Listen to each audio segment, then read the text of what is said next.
Excellence, général d'armée, Assimi Goïta, président de la transition, chef de l'État, chef suprême des armées,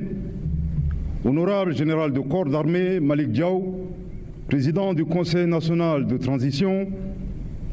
mesdames et messieurs les membres du gouvernement, mesdames et messieurs les présidents des institutions de la République, messieurs les anciens premiers ministres, monsieur le grand chancelier des ordres nationaux, monsieur le chef d'état-major général des armées,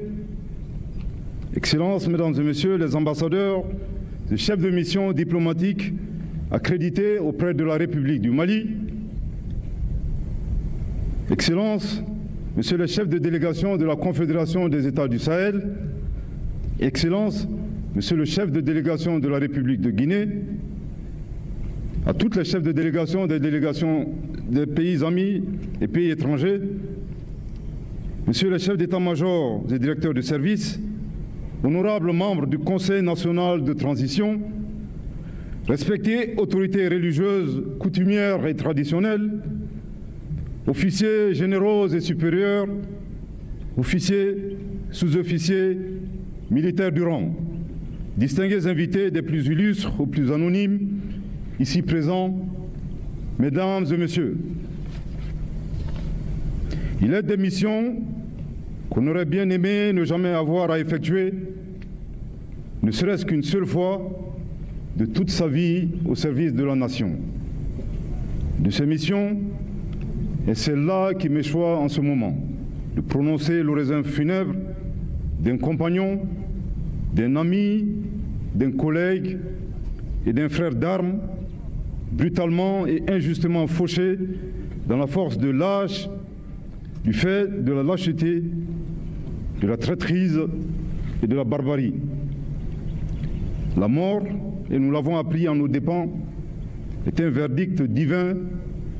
sans appel.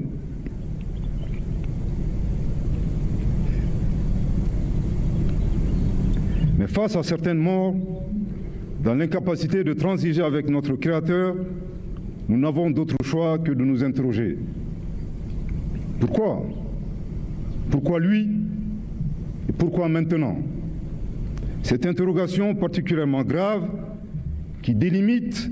le champ de notre modeste condition humaine recèle à la fois notre cri de détresse, notre impuissance et notre résignation face à la mort. Ce passage obligé qui est malheureusement notre avenir à tous. Distingués invités, mesdames et messieurs, souffrons seuls ou en communion, mais souffrons quand même de toutes les formes d'expression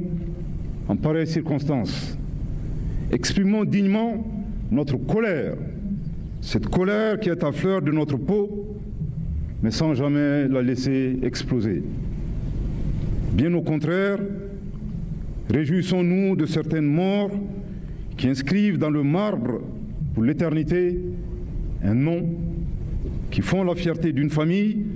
et qui couvrent d'honneur toute une institution, toute une nation. Ainsi en est-il de la mort du général d'armée Sadio Camara, celui que les Maliennes et les Maliens de toutes les